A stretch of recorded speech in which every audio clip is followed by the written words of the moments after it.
Hello there, this is Annika from Mummy I Made This, a company I set up a while ago now to inspire creative play in children. Today I want to talk to you very quickly about an article I read recently about confident children and the 5 things, apparently, that parents of confident children do differently from other parents. And I wanted to share those with you and see whether any of these resonate with you. So number 1 is that parents of or carers of confident children tend to tell their children that they love them just the way they are. And they say regularly things like, no matter what you do or don't do, nothing will make me love you less or love you more, to really inspire in the children that they're loved just the way they are. And I think sometimes it's hard, right? Because you might not like the behavior that your child shows, but to be able to distinguish between, and make that clear to the child as well, to distinguish between that behavior that you might not like and that is separate from you loving your child. So I think an example for us is if one of my children might hit their sibling, then I really try hard for the response to be, I can't let you do that, and I'll hold their hands or whatever, and then I'll try and listen and say, I can see you're really mad, I can see you're really struggling here, tell me what's going on when you're ready. I love you, I can see you're struggling, and I can't let you do X, Y, and Z, whatever the behavior is that I don't like. And I think it's really important to make that distinction. And it's also really hard as a parent, because in the heat of the moment, sometimes it all blurs into one. But that's one thing I definitely try hard to make that distinction in for my children. How do you do that? Does that resonate with you at all? Let me know. The second thing that just checking my notes here, that the article was talking about, is that caregivers of confident children tend to focus on the process rather than the outcome. So especially when children are learning new things. So when my children are learning something hard, I can say, oh wow, I can really see how you've put a lot of effort into whatever it is, and you're really getting there, and it's brilliant. Like, I love what you've done there. Or it might be for me to ask them, explain, like, how did you do that, and tell me all the steps that you took, and what have you learnt along the way, and for it really to be about that learning experience rather than you've achieved something or not, if you see what I mean. My daughter had a gymnastics competition the other day, and she's won quite a few of them, and we've always been happy for her when she has, obviously, and shared that joy with her. But then sometimes she doesn't win, obviously, as well, right? And so this time she didn't win, and I think she came 4th, and that was totally fine. And what I loved about it is afterwards she came up to me and said, oh, I guess I didn't do the things quite so well this time, but never mind, Mummy, I really want to just keep practicing and learning, and I'm really happy for the kids that won. And some of it is how they are in that moment as well, right? She was in a really good place, had really enjoyed the competition, and she was happy just taking part, and she was genuinely happy for her friends who'd won, so that was good. But it was also really heartwarming for me to hear that she was really excited about practicing and learning more, and the process of getting better, rather than it just about winning or not. So that's the second one. The third one, and I really believe in this one, is to teach your kids to trust their instincts. And again, it's hard sometimes, right? Because there's so much temptation out there, whether it's screens, whether it's sweets, and we know it ourselves, right? When the temptation is there, sometimes we get sucked into eating the whole chocolate bar rather than just a bit, or whatever it might be. And it's no different for kids. And at the same time, I think it's really important, especially with things like, my children don't have to finish their plates.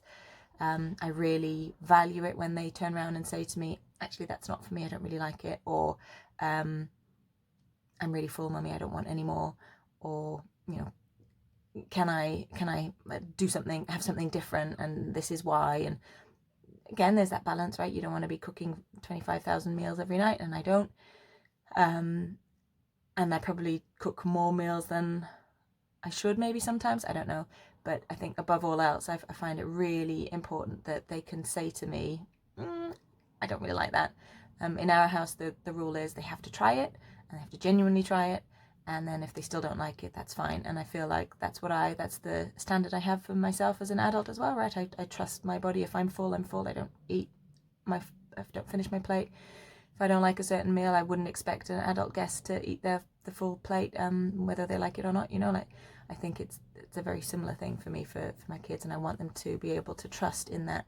Same with hugs. One of my children had a phase where he was so sad to say goodbye to people. He just genuinely didn't want to give them a hug or say goodbye to them, and we'd find other ways to say goodbye and still respect that sense within them to go, oh, I'm going to be really sad when I say goodbye to you later. He used to talk to his friends about that earlier on in the afternoon, and then when it was time to say goodbye, everybody knew that's hard for him. That's okay. Again, obviously there's a balance about social norms, but I think it's really important that you find that way to allow your children to respect and trust their bodies, and if they don't feel safe doing certain things, or if they don't feel like giving somebody a hug, or if they don't feel like finishing their plate, then I think that's okay. And I think it teaches them that they're allowed to trust their bodies now and in the future. In the future, if I could always think of scenarios, especially my daughter, right? If anybody tried to give her a hug as an adult and she said, no, leave me alone, I'd want her to be able to say that. And same with my sons. So I think it's a really important lesson for them to learn early on. The fourth one was about that kids need to feel like they're listened to, and that their opinion counts, and that their voice matters in a family. And I think that's really, really important too, and that breeds genuine confidence in their own voice as well. And I think that's something that's really important to us in our family too, that we will often ask their opinion. Well, so how was your day, and what did you think about that, and how did that make you feel, or what's your take on this, what does your gut say? So yeah, I certainly had that as a kid, and I feel that's really, really important to have kids participate in that and learn that what they have to say and share with us matters. And again, I was reading a different article, now they share all these little things that are really, really big and important for them, but might not be so important for us. And when they're teenagers, then we might deem those things that they come and talk to us about as important, drugs that they've been offered, or things that we want to protect them from. But I feel if we don't invest that time now in all those little things, the glitter bomb that they've created and they want to show us, or my daughter's been making fairy potions this morning, and she's come and interrupted a conversation many times today, because she's been so genuinely happy with her creation and wanting to share that. And I think, yes, of course, again, there's that boundary of, let the adults finish their conversation, but then come back to that child and say, oh, you were sharing something. I really want to know about it. I really want to hear what you had to say too, so that everybody's needs get met, and that she knows that she can always come to me with things that are important to her, because I will value them, whether they're big or little. So that's number 4. And then the 5th one, and this is the one that made me think the most, because actually I think I probably don't do enough of it. So this is about parents of confident children, help them do hard things.